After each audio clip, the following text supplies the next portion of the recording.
Para iwas talsik kapag tumatae, saluhin mo muna yung tae bago mo ihulog sa kubeta. Linis, walang talsik, dignidad intact. Ganyan tayo, tropa. Bago ka tumae, sumigaw ka muna. Bakit? Para magulat yung tae at kusa siyang lumabas! Wah!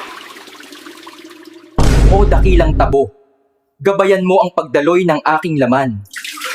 Malinis ang katawan at kaluluwa.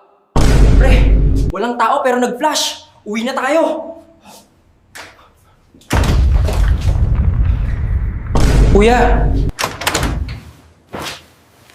Sa CR? Bakit ngayon? Bakit ayaw ng tissue sa kismosa? Kasi di siya soft, marites yan, hard truth lagi. Uy! Tumatok kanina. Zombie raw. Sabi ko, teka lang, tumatae pa ako. Respeto naman. Ang buhay parang tae. Pag pinilit mo, lalong masakit. Dahan-dahan lang, bes. Ganda nun ah. Like and share.